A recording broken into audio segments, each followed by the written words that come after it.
Hey everyone, welcome to another stream. Hey Lowlife Max Camber, how's it going? Um, Today we're gonna have the third and final race in the 1984 season of the Classic Rally competition, but I'm gonna wait a few minutes longer for more people to join because I'm a bit early today.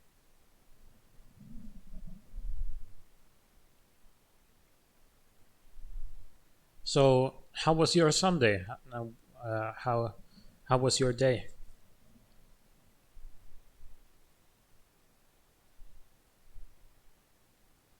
Hey Logoris, how's it going?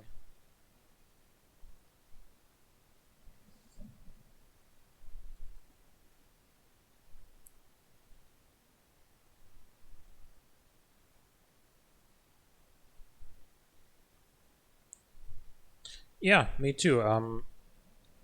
Today I actually got quite a bit of work done when it comes to videos that will be coming out over the next week or two. So yeah, so I finished all the footage recording and for the 1985 prize car as well. So that video I still need to edit it all together and stuff like that. But yeah, it'll go up the next couple of days. Um, and yeah, I have also. Hey, Gerbil Derp, how's it going?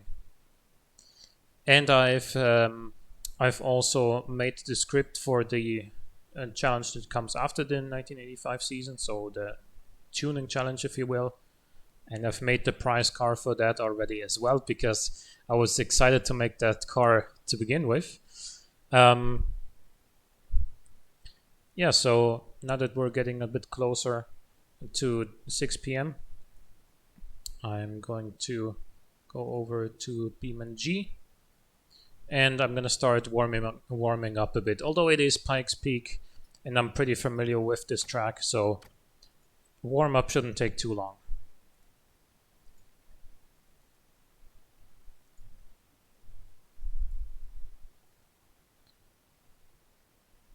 There it is.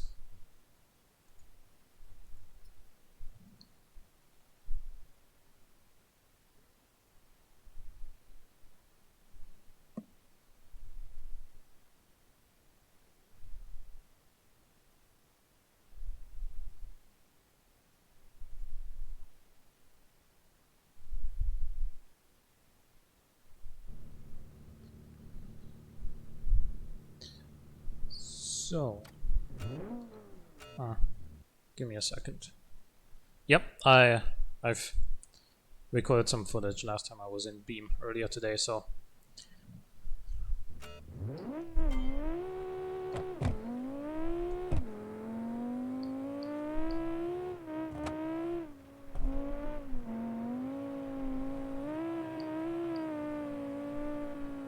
there was a brief frame drop there in Beam, but that happens when it spawns the world in, you know. It does that as you go, as opposed to... Oh man, that was late on the brakes. Yeah, it spawns the map in as you go, sometimes, or at least partly. As opposed to loading the full world when you first spawn on the map.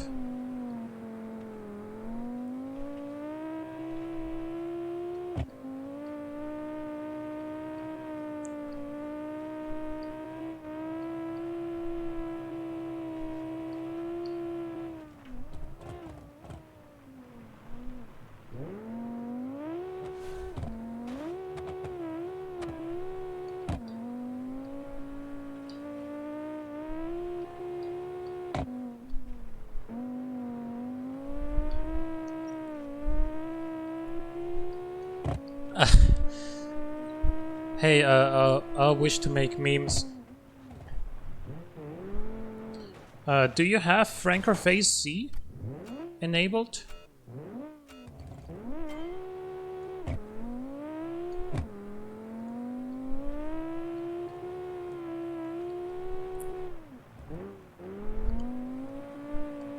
You don't know.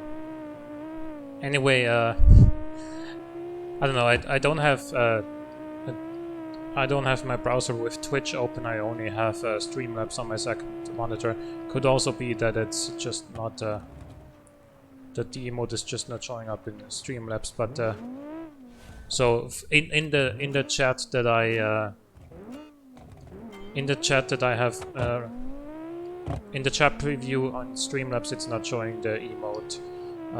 It's only showing the text, but that's okay. It's probably just a Streamlabs thing. But yeah, that is one of my emotes that I threw together. When you're so excited, you could jump up and down on a pogo stick.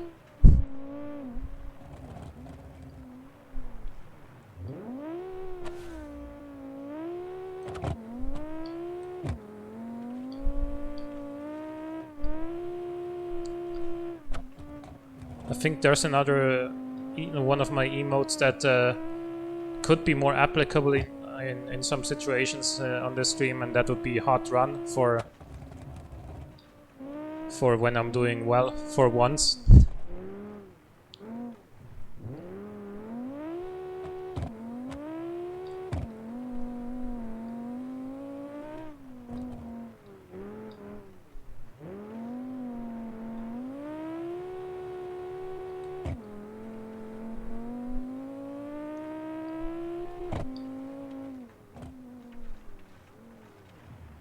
Why are the brakes on this car suddenly not working? Temperatures seem fine. But I'm used to this car braking better than it does here. Yeah, I don't know why. The brakes don't seem up to the same standard as I'm used to from this. Maybe... Or maybe I'm just going too fast. I don't know.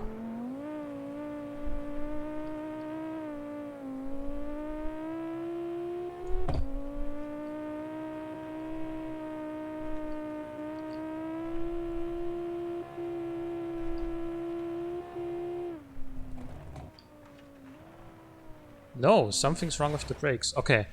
And you could see ABS flickering off and on there, so... yeah, I'm gonna try and not to lock up the brakes. So I'm just not gonna slam the brake pedal or the brake trigger, if you will. I don't know why the mouse cursor is still on the screen even though I'm not on my mouse.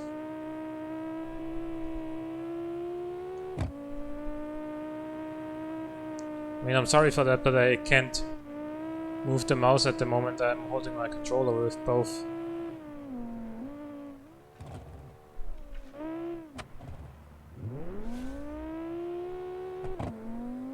Yeah, so if I use the brake pedal as if this car didn't have ABS, then it's better, but anyway.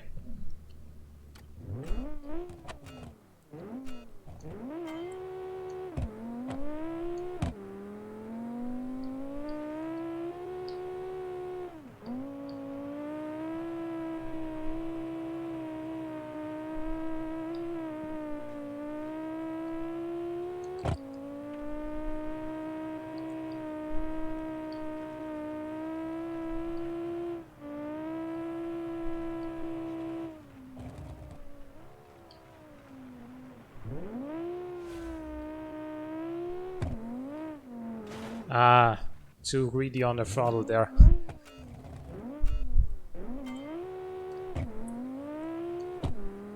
But, you know, in a car so capable, it's easy to get a little bit greedy like that. You're just like, this car is so fast. I want to go a little bit faster, and you're too early on the throttle, and then that happens.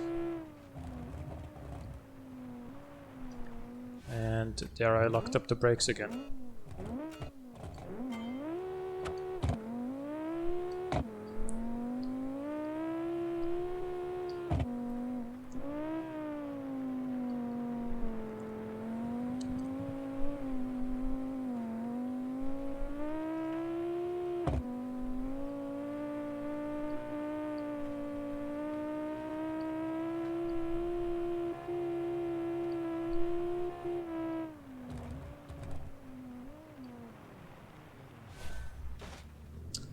Why can I not do this track anymore?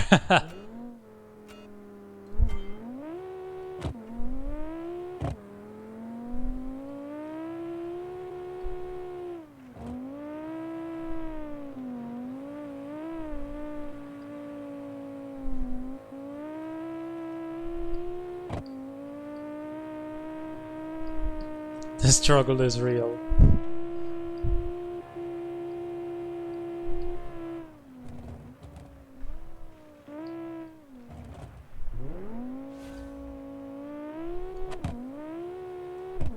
Extra early in the brakes there.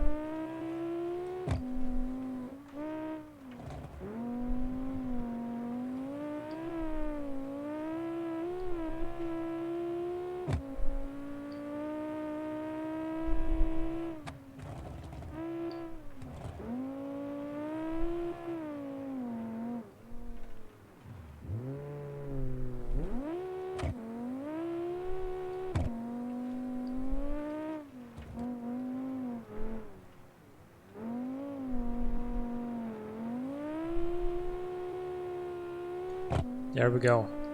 Hey Opel Zafira, how's it going? Again, brakes locked up there.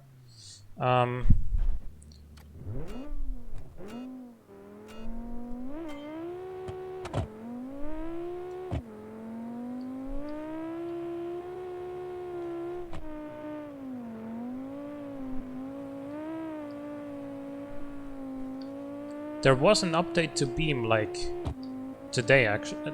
Today or yesterday? Oh, maybe today, maybe it was yesterday after the stream. And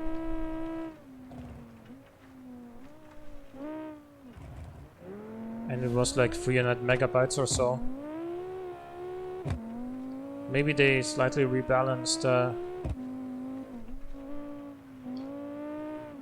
They maybe slightly rebalanced how brakes on gravel work if you have ABS, or in other words, now the brakes do lock up even if you have ABS on gravel.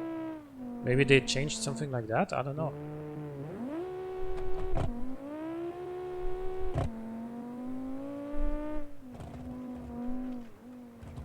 I'm doing fine, thanks for asking. Well, personally, I'm doing fine. Here, for whatever reason, I'm not doing fine.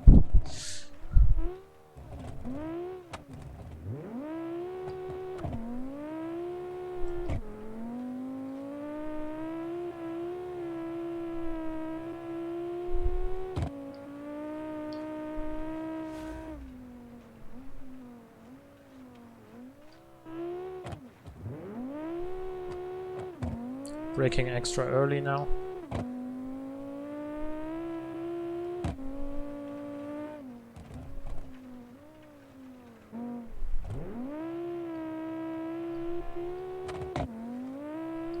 Beautiful.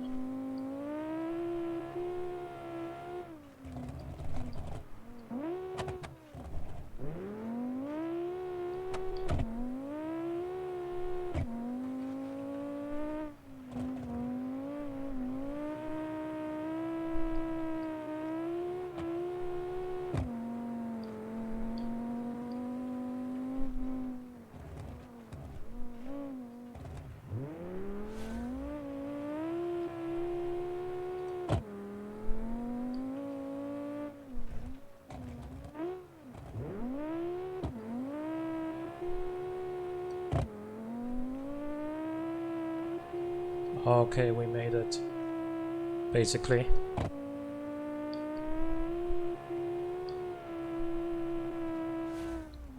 That was close. 246.3. You're testing your 1985 season car, okay. I mean, those things are gonna be wild. Like, with 2.8 liters and twin turbos, they're gonna be just absolutely nuts, those cars. Anyway, 246.3. Let's see if some of these cars can actually beat that. I feel like maybe the Legion Songbird or the Miranda might be capable of it, because they're more powerful and lighter than this. But for now, let's start with the BAC Raider.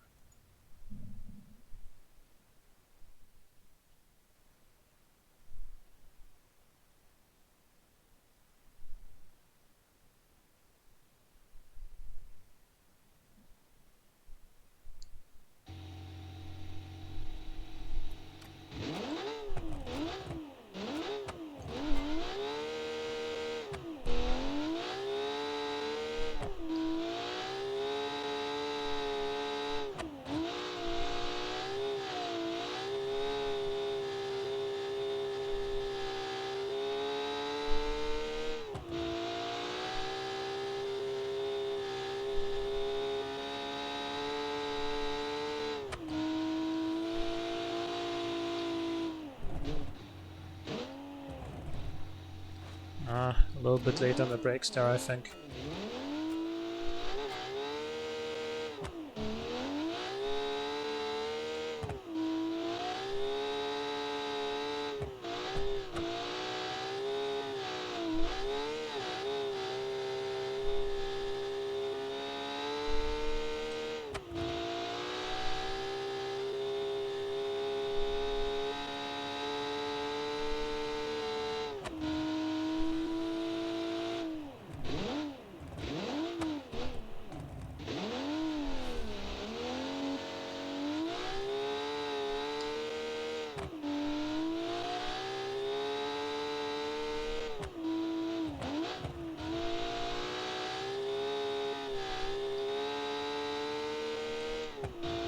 The BAC is a very controllable, sort of smooth and predictable car.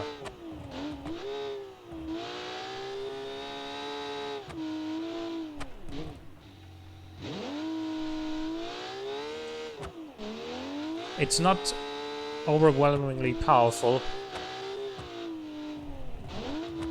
as some of the other cars are.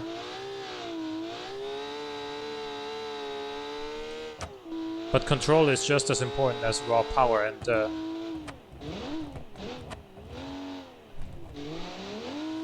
this actually did very well on the automation hill climb. If I remember correctly, I think it came like second there. Here I feel like, due to the long sort of slightly uphill straights between the hairpins,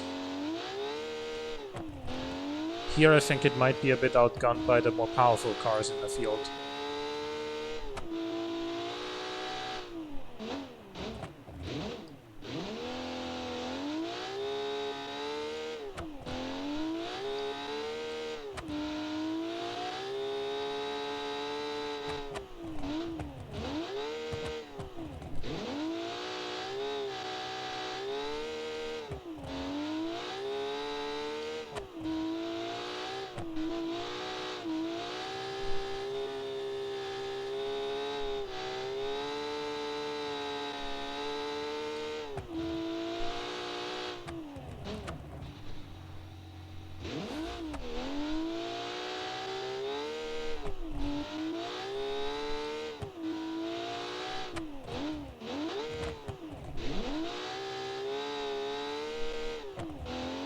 Will this be the last rally season? No. So there is the 1985 season, and then there is basically a tuning challenge as well, as the BAC crosses the line in 255.9. But after that tuning challenge, we're gonna move over to the Trans Am series, as we've decided. So first benchmark 255.9. All of these other times were from cars outside of the competition. So this is actually the first time that the other cars are gonna have to beat.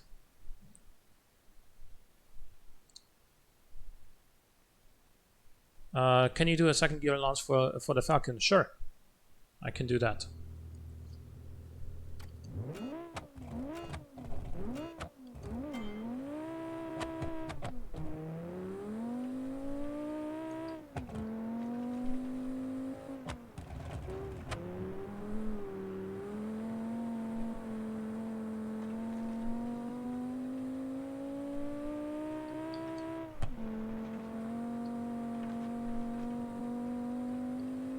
So this car, the Durandal, makes I think 400 horsepower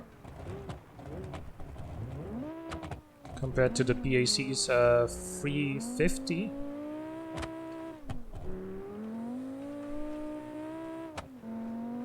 And it does already feel quite a bit more powerful, which is probably gonna show right here on this straight and the other straights between the hairpins that we're gonna encounter.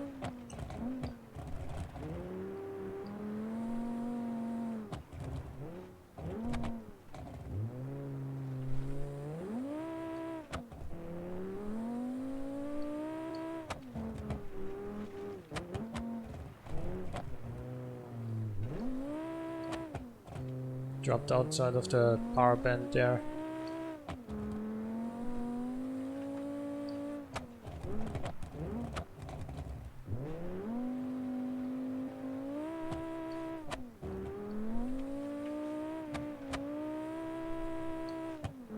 Your 85 car is gonna be a bit of a surprise, okay.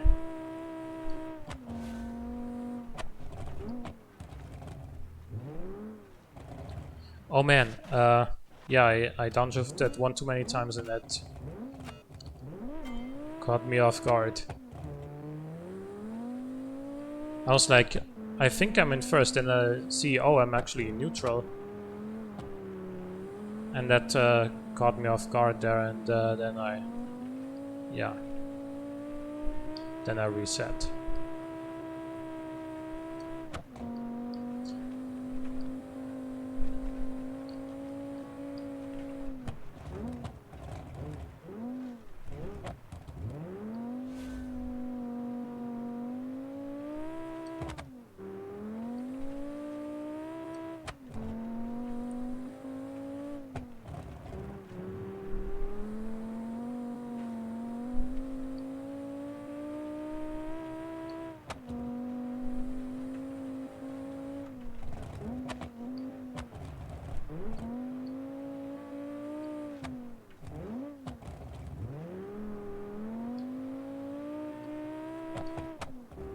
Good.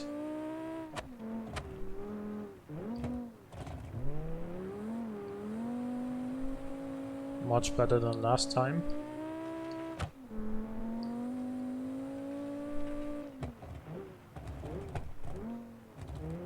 You see, with these Group B cars, the key to setting a fast time is keeping the engines on boost.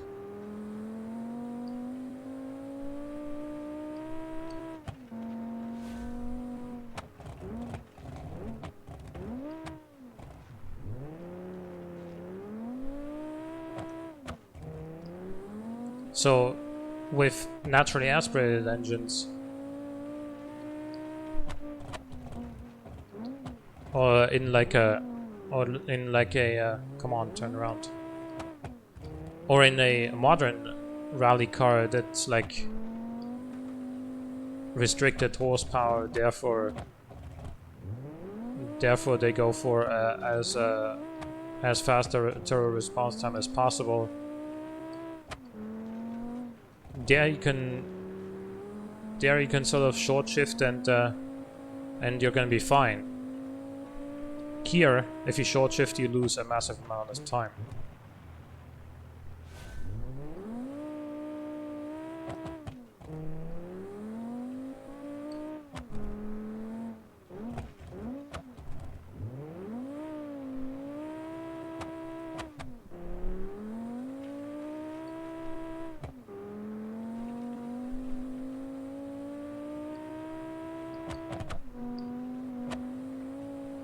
.253, 254.4. Good. 1.5 seconds faster than a BAC. Felt pretty good, except for some understeer in some hairpins, but not in others. So a little bit curious there. But next up is going to be the Falcon. I'm gonna launch in second gear.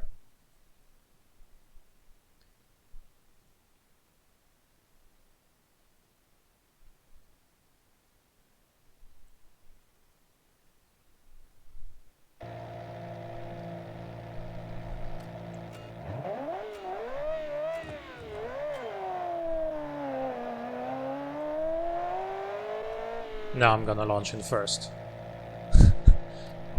Sorry.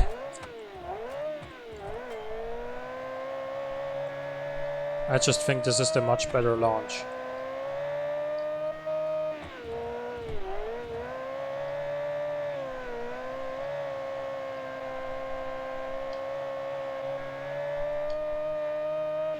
Thought it could handle it.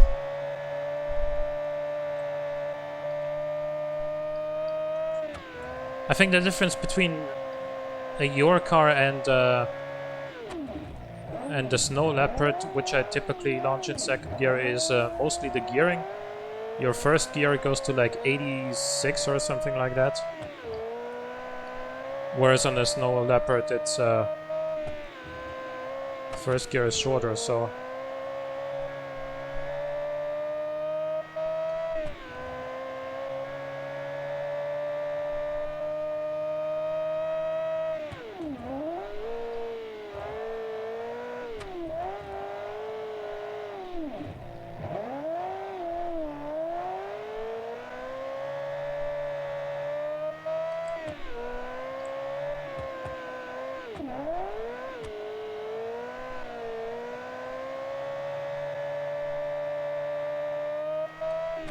this car has a very nice handling balance, but it just feels outgunned in terms of power.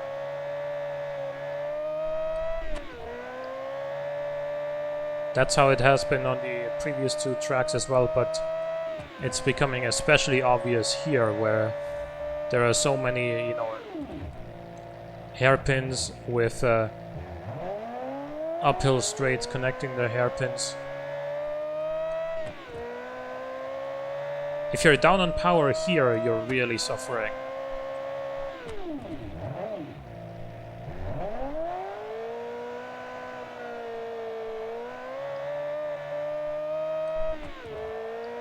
On a track like the Automation hill climb, horsepower isn't super important, or it's not the most important. But here it's a significant advantage to have a more powerful engine on this track.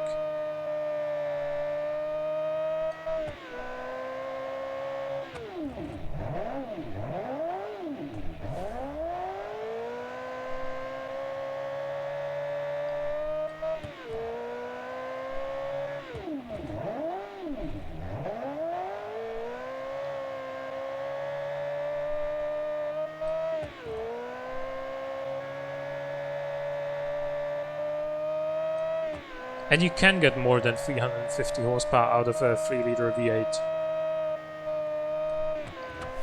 306.2.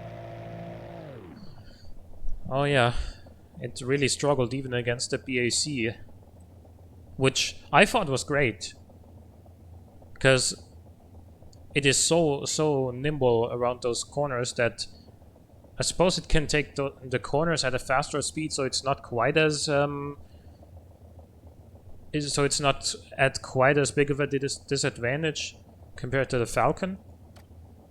But I think the Falcon is also heavier, isn't it? Next up, the HOS Blitz GT Group B. I was trying to balance low-end torque instead of boost lag. Your engine does rev to 10,000 RPM though, so I thought you were going for a super aggressive cam profile and stuff like that. But what I was gonna say is, you can definitely make over 400 horsepower out of a naturally aspirated 3-liter V8 in 1984. In fact, one of my concept cars had a 3-liter V8 and it made like 425 horsepower.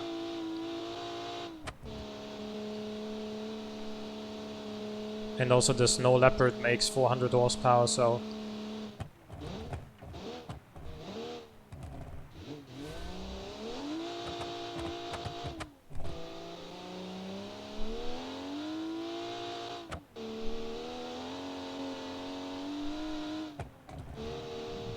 Oh no. Oh man, what? What happened?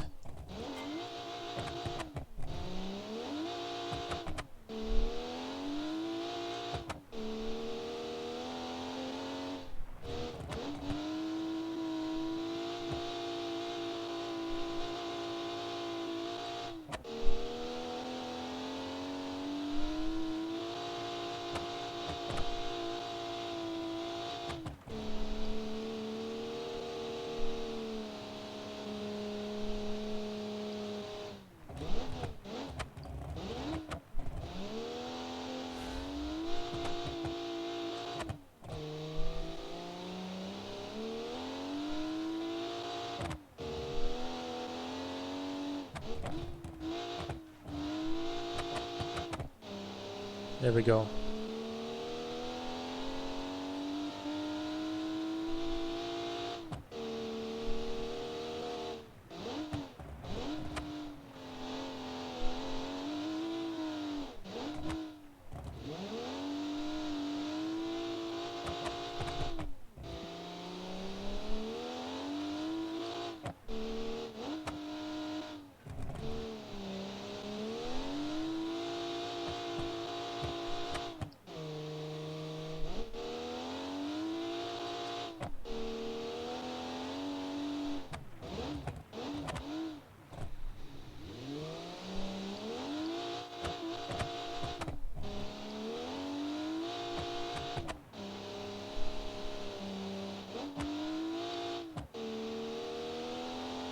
Yeah, the shift points in this car are extremely important, so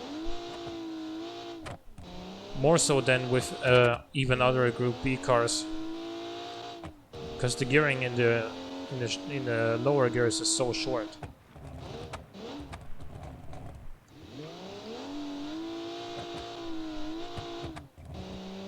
And it's often difficult to tell when you're actually at the rev limiter and when you just have wheel spin. See, and when you get it wrong, that happens. The engine just kind of dies because it's very laggy.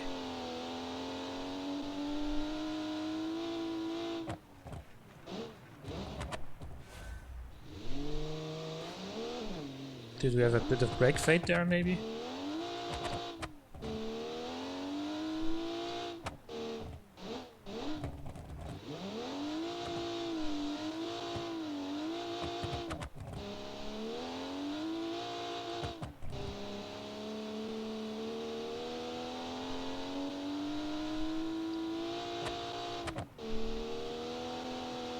And across the line, 311.4. My previous build was almost 450, but I thought the lag and stalling was too much. Yeah, I mean, that's the thing with the turbocharged engines. Oftentimes, when you go too ham on the boost, then yeah, you can stall in the slower corners. The nice thing with naturally aspirated engines is there are no problems with stalling. Exactly. So I feel like, I mean, it's too late now anyway, but I think you could have gotten a bit more power out of your engine. Still, the Legion Songbird, can it win 3 out of 3 races?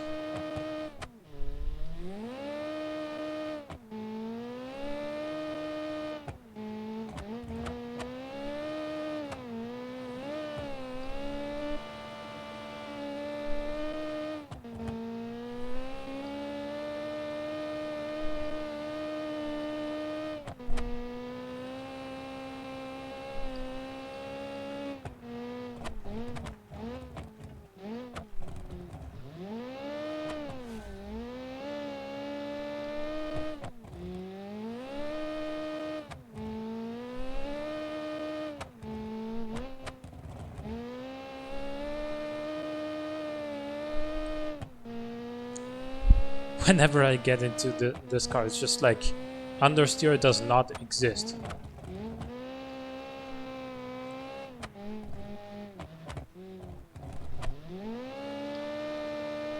You turn the wheel and boom, it turns in like a go-kart.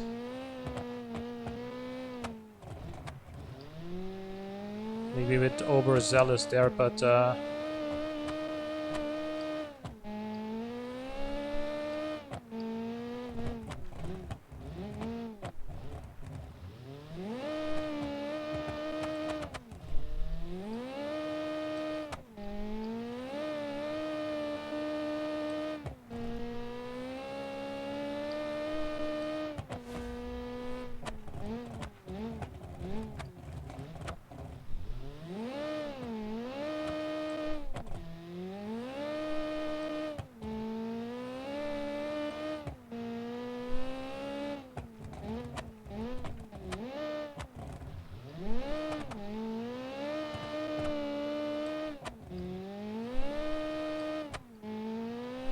I think this is going to be very fast here.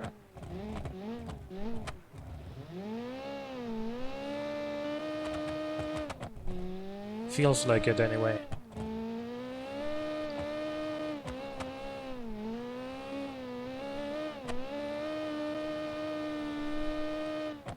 That was close.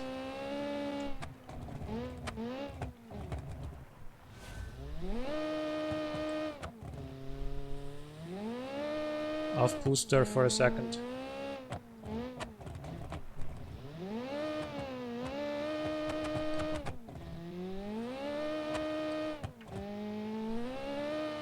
Yeah, this is probably gonna take the lead now.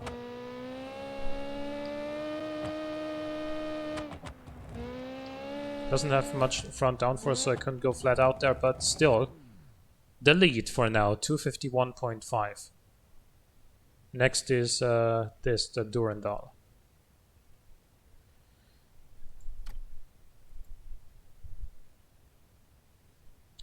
Then we have the LLMC Gulf.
Made it round with pretty much as much speed as possible.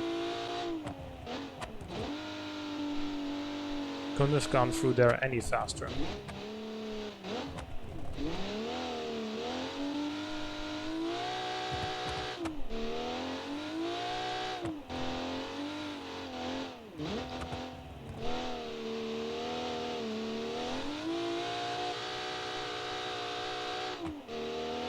Also, I don't quite know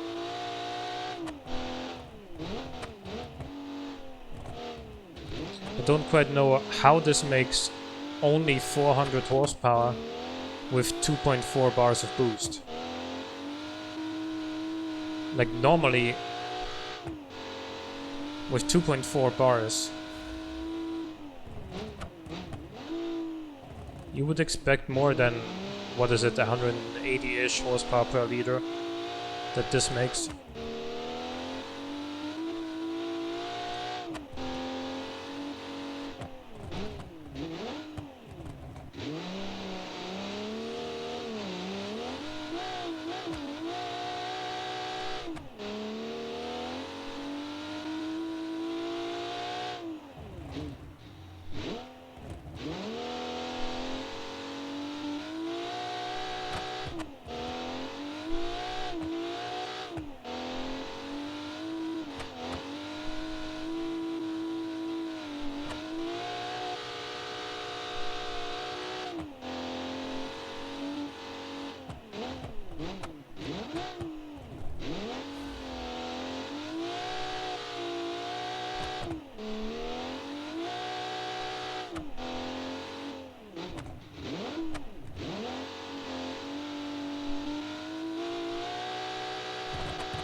And that's a 304.5. It drives well. It handles well, and the brakes are good. It turns in well, but for whatever reason, with 400 horsepower, it just doesn't feel very, very quick, even though it makes the same power as the Durandal, which was 10 seconds faster. I think a lot of that comes down to the gearing as well. I just think you shift too often in this car. You spend too much time shifting, and so you don't really allow the engine to really kick in and thrust you forwards. Next up, the Miranda Senator,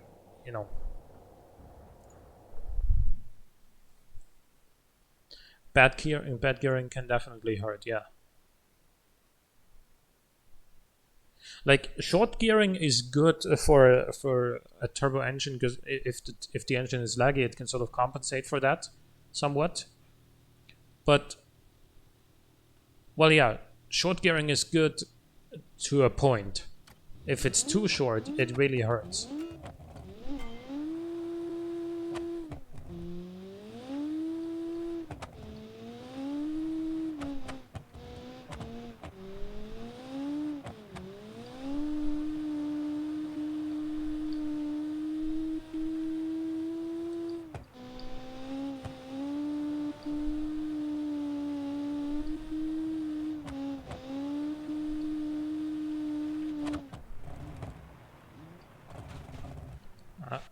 Shit, just a bit too late on the brakes there.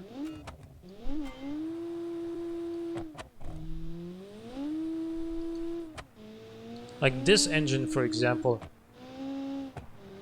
as a reminder, this 2.1 liter engine makes 611 horsepower.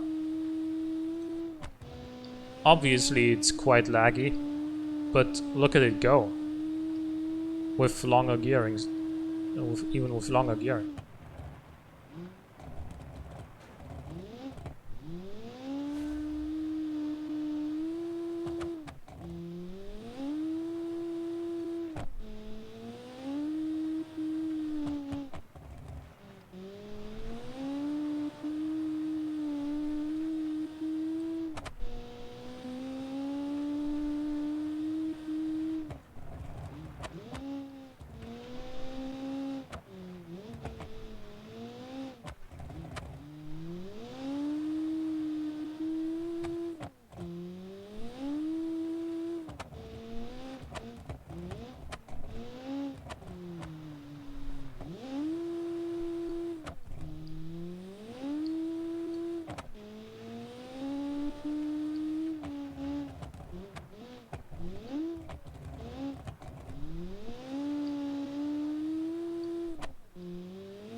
I feel like this is really gonna challenge the Legion Songbird. Unless I do that.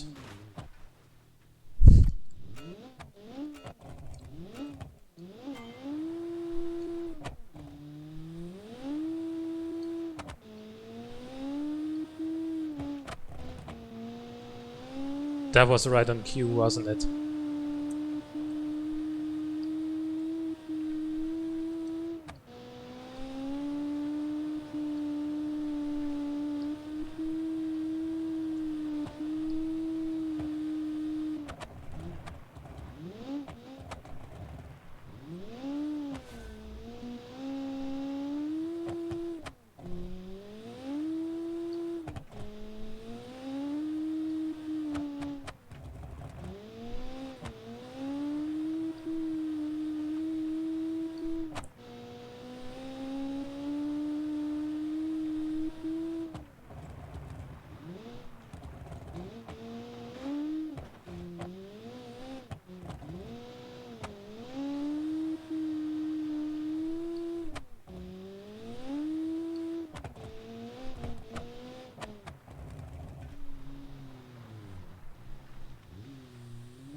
Dude, this car is too fast.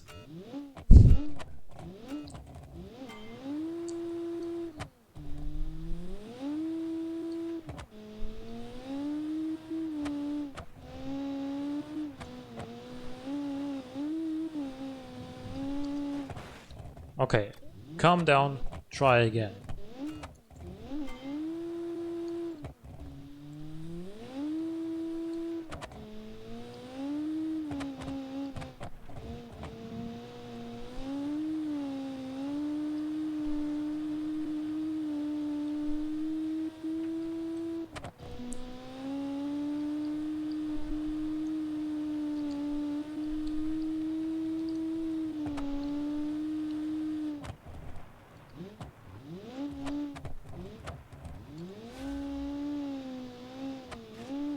Oh really, you can't go... yeah.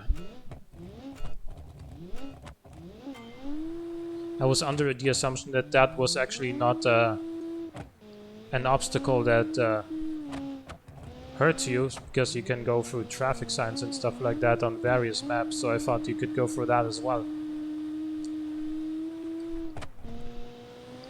But no, you can't. But yeah, look at the speed of this thing, dude.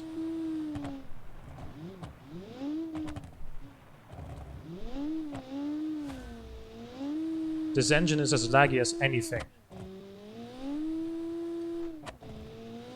But once it does kick in, once it does hit its power band, come on.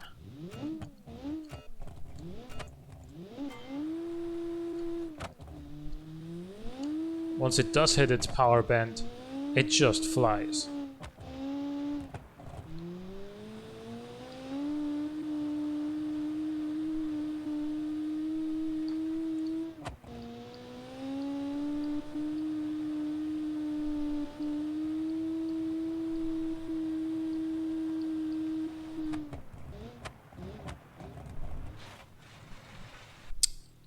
Fuck.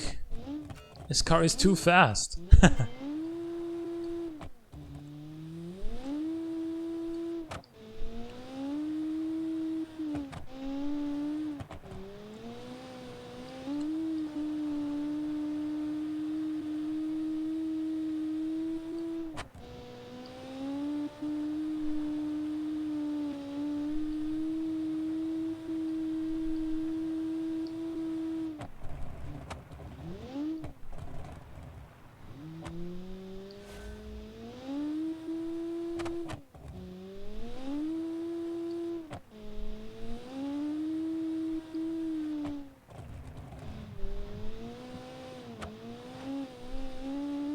We're still fine.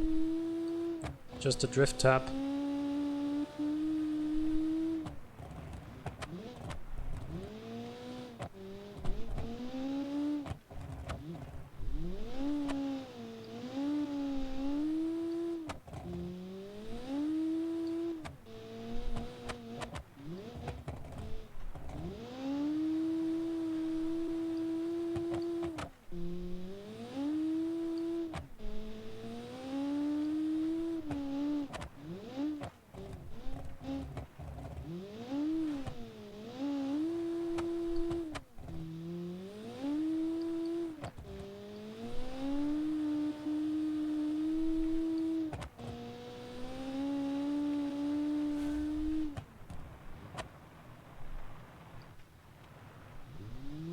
Slowed it down in time this time.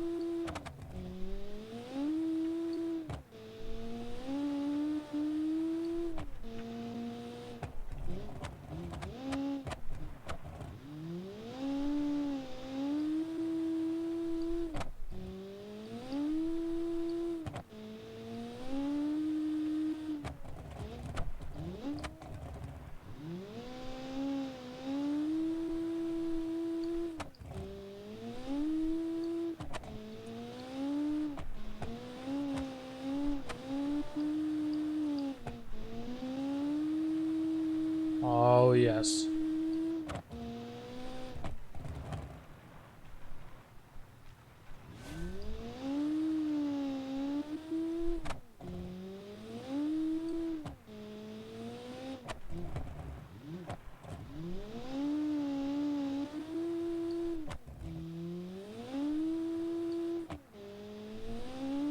Come on now.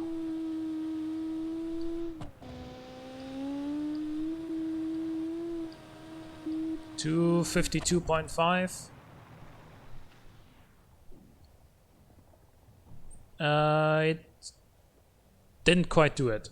1 second behind the Legion Songbird, but still a very, very fast car.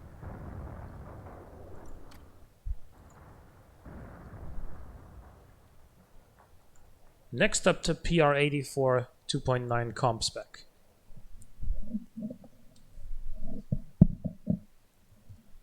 Did this thing just come second? No, it came second on Jungle Rock Island, but on automation it was like 4th.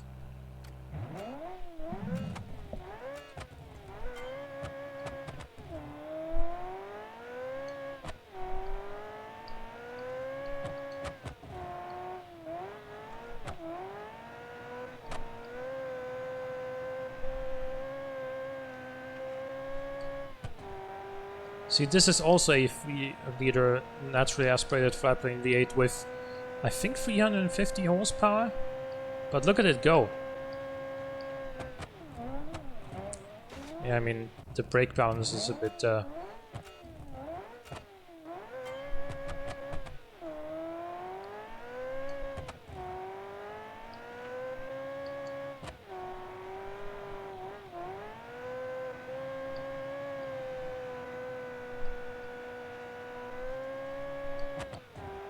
But in terms of overall like straight line performance, this feels miles faster than the Falcon for some reason.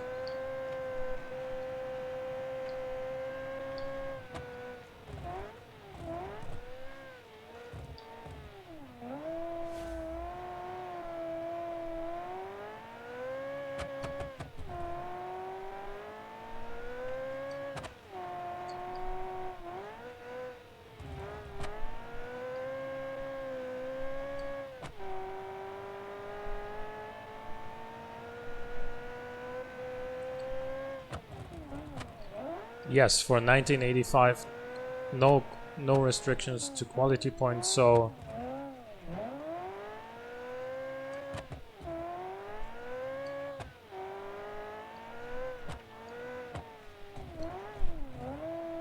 power limit? What do you think? What do you think I am? This is Group B after all, like.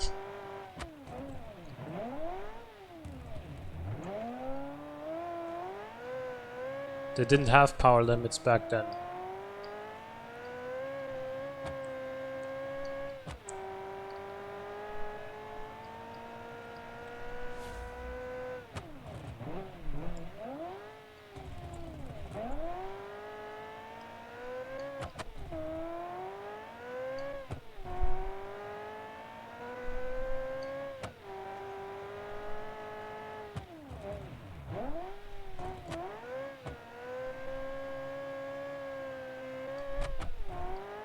Though more power isn't always better.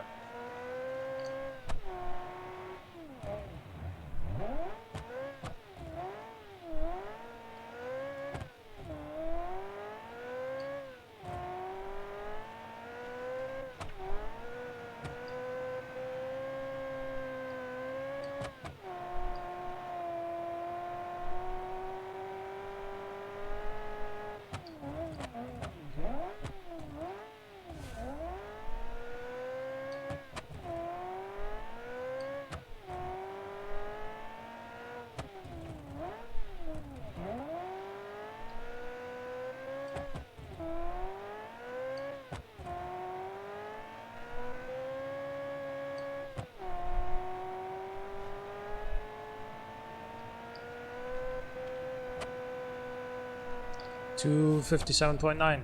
Very good.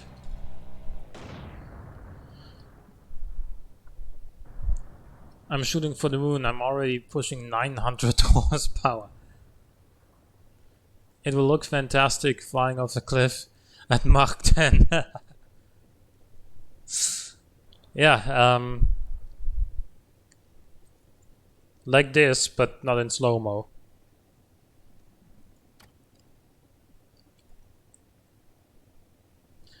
Last but certainly not least is going to be the Snow Leopard. You're barely pushing 400 out of a 2.8 liter turbo? Come on, you can do better than that.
I love this engine, man.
Oh no, I thought I could make it.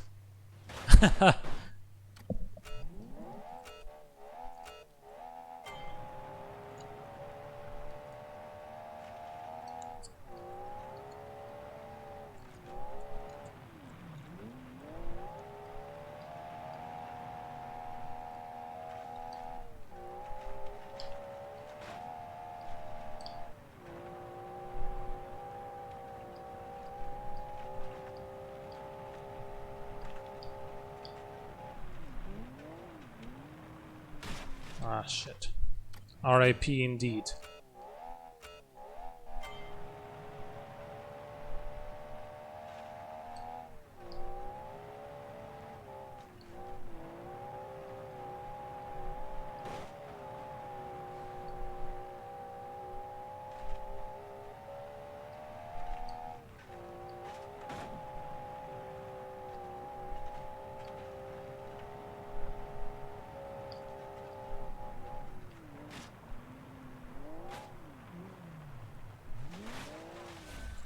Come on.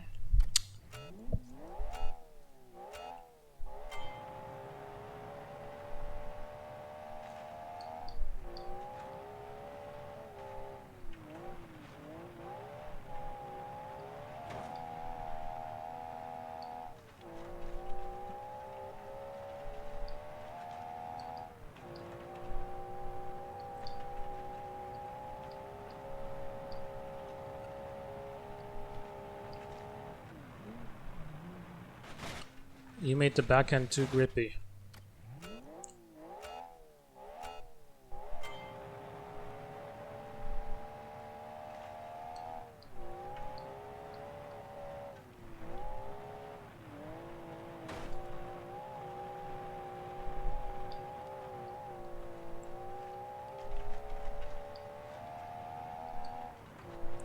Well, Opel Zafira, these engines, the turbocharged ones anyway, they're gonna there's gonna be some lag. That's inevitable. That's what makes Group B effectively.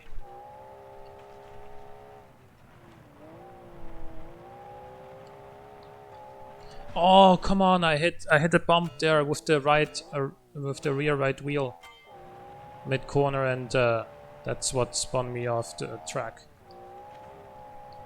Otherwise, the line was gonna be perfect.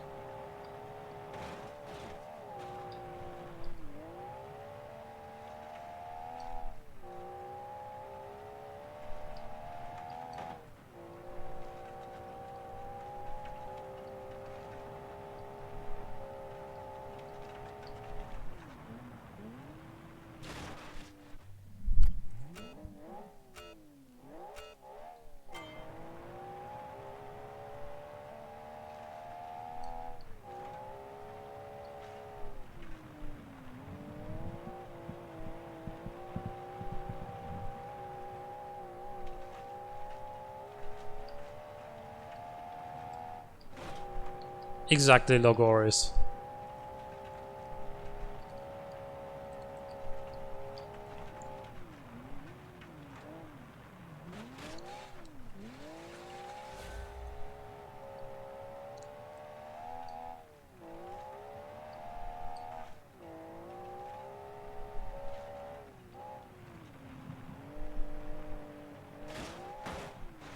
Come the heck on.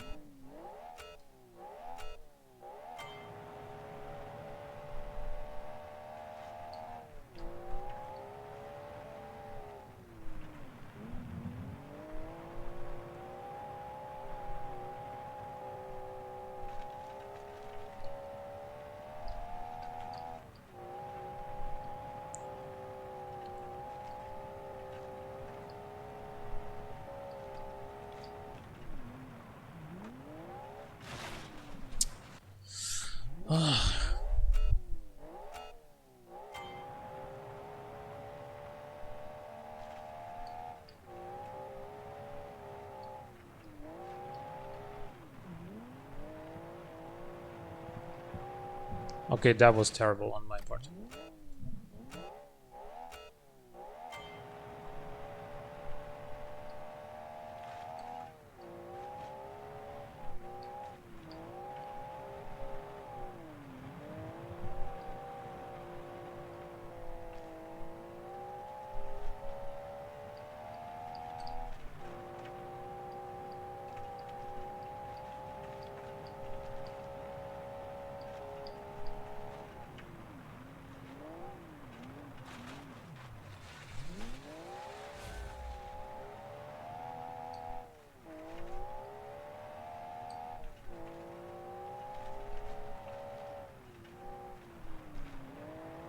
That first split time was 31.001, which was just barely behind the Miranda, which has 200 more horsepower, so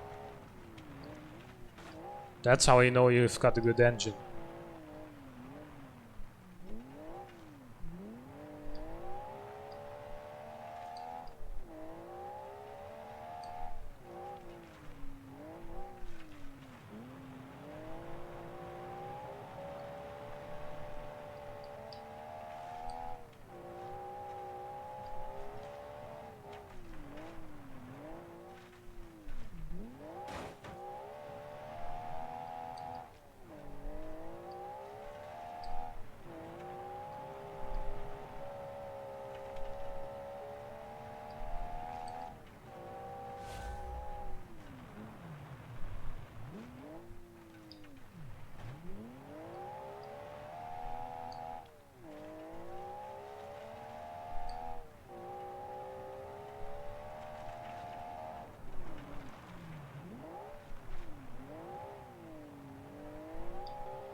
Oh, come on, this is looking good. 251.6? Is that the lead? No. Oh, so close. So close behind the Legion Songbird. Only 0.1 seconds.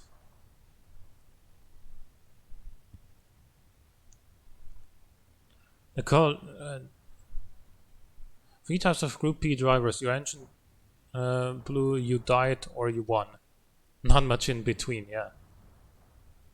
The car lures you in with a sense of security, then you need to do a hairpin turn, yeah. I appreciate any car that sheds parts on braking. Yeah, I mean, the Snow Leopard has obviously a bunch of stripes, and as it's getting hot, you know, the black stripes are absorbing too much heat, so it needs to shed some of them to keep its own temperatures down. Anyway, so we have a winner again, which is going to be the Legion Songbird for the third consecutive time here. So no surprise, it won all 3 races. It's going to win overall. But then, second place this time goes to the Snow Leopard, which came third last time and then fourth the time before. So overall, this makes 21 points out of a possible 27 like the Legion has.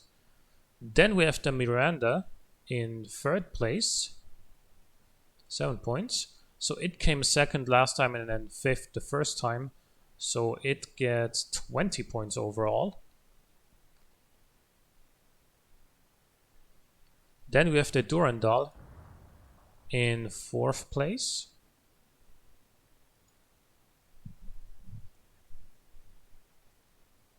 Then we have the PAC in fifth. There it is. Then we have the PR84 in sixth place.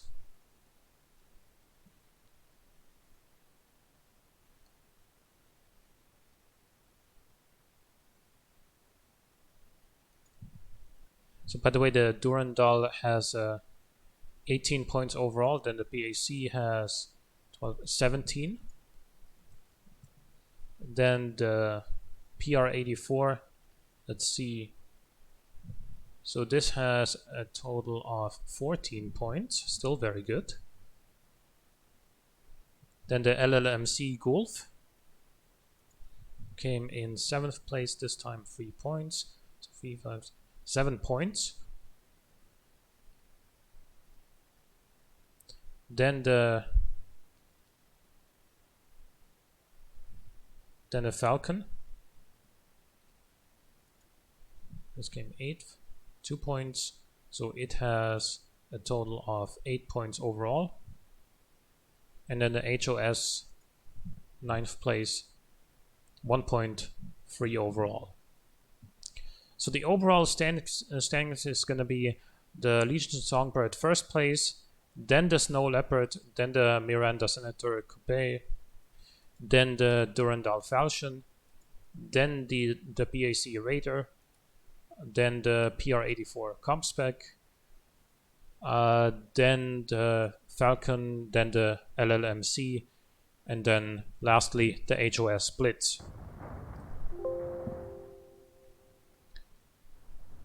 Sorry for that.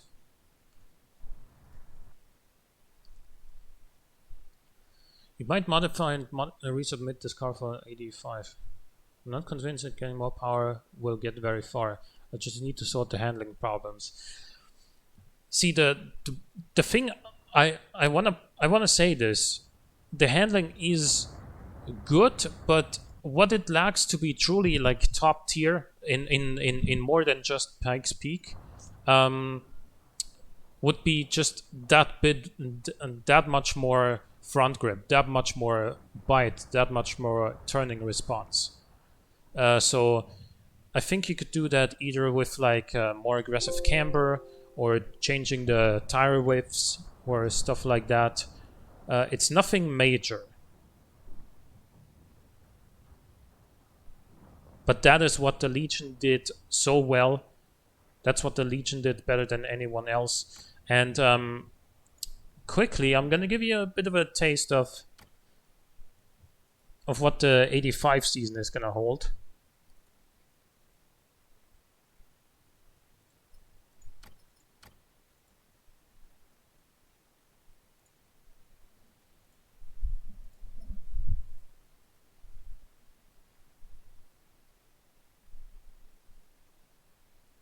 I like the car just speeding down the mountain, bouncing around. Yeah.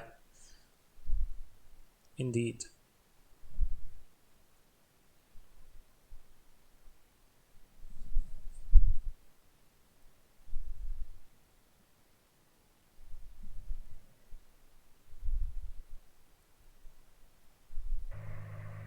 So this is my 1985 car. It's got a Boxer 6 turbo engine. It makes 600 horsepower. And this thing is so fast. Like, its top speed is like 284 kilometers an hour or something. And it's all-wheel drive, obviously. But the engine pulls so goddamn hard. It reaches like 270 something on the automation straight before the slingshot. Then it can take the slingshot at like 240 to 250, so you actually need to brake there. And then it keeps accelerating up until the next brake point.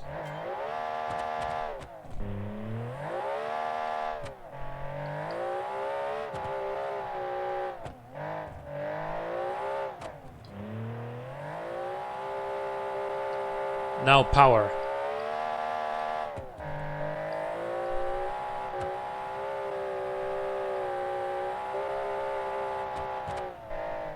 Too much power.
Oh, I forgot to shift down to first.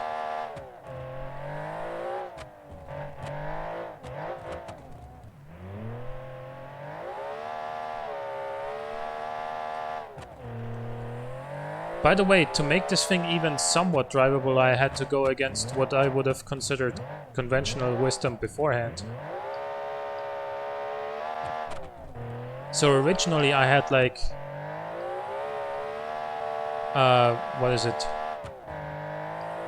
335s or so on the rear, or 345s even. And then 265s or whatever on the front. But now I have 305s front and 305s rear, and it drives better. In fact, it had too much rear grip, it wheelied before.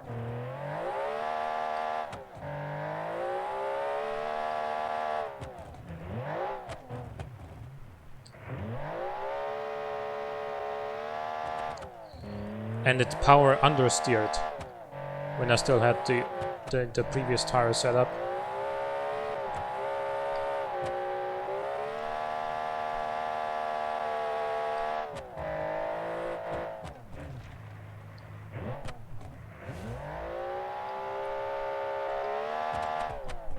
The brakes in this are phenomenal, by the way.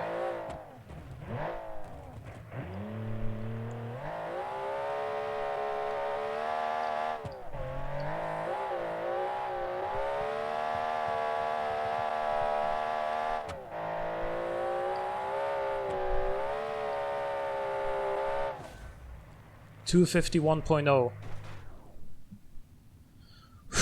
That was barely faster than the Legion, I know, but at the same time, for one, this only makes about 60 horsepower more, and then for two, this was quite a fight up the hill here, let me tell you.